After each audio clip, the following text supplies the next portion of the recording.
మీ ఇంట్లో కానీ మీ బంధువుల ఇంట్లో కానీ ఎల్పీజీ సిలిండర్స్ వాడుతున్నారా? ఈ గ్యాస్ సిలిండర్స్ ఇక మీద దొరకడం చాలా కష్టం అవ్వచ్చు. మన ఇంటికి మరి గ్యాస్ సరఫరా ఉండకపోవచ్చు అనే విషయం మీకు తెలుసా? ఖచ్చితంగా ఈ జాగ్రత్త మీరందరూ వినండి. ప్రతి ఇంటికి ప్రతి ఫ్యామిలీకి షేర్ చేయండి.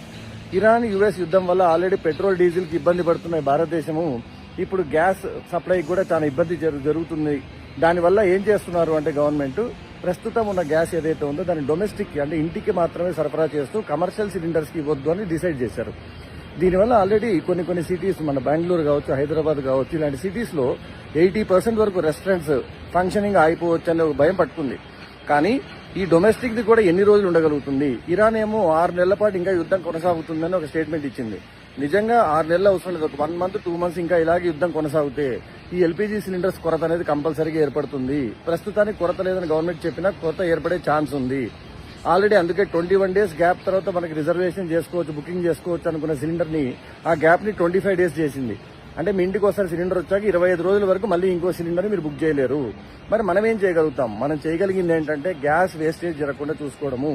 అనవసరమైన వాటికి చిన్న చిన్న సరదాల కోసం వెళ్లి మనం అనవసరంగా గ్యాస్ వేస్ట్ చేసుకోకుండా నిజంగా అవసరమైన ఆహార వండుకోవడానికి మాత్రమే గ్యాస్ వాడుతూ ఒక సిలిండర్ 1 month వచ్చే సిలిండర్ ను ఒక 1 month 10 days వచ్చేలాగా జాగ్రత్త పడగలిగితే మన ఇంట్లో అనవసరంగా సడన్ లో గ్యాస్ కొరత అనేది రాకుండా ఉంటుంది. ఎందుకంటే గ్యాస్ అనేది చాలా ఇంపార్టెంట్. చాలా మంది ఇండక్షన్ స్టవ్ వైపు కూడా వెళ్తున్నారు. ఎందుకంటే అది కూడా ఒక రకంగా గ్యాస్ అవసరం లేకుండా ఎలక్ట్రిసిటీ మీద పనిచేస్తుందని. కానీ ఎవరైతే గ్యాస్ మీద డిపెండ్ అయి ఉన్నారో వాళ్ళు గ్యాస్ ని కాస్త జాగ్రత్తగా వాడుకుంటే అందరికీ రేపు పొద్దున ఇబ్బంది లేకుండా ఉంటుంది.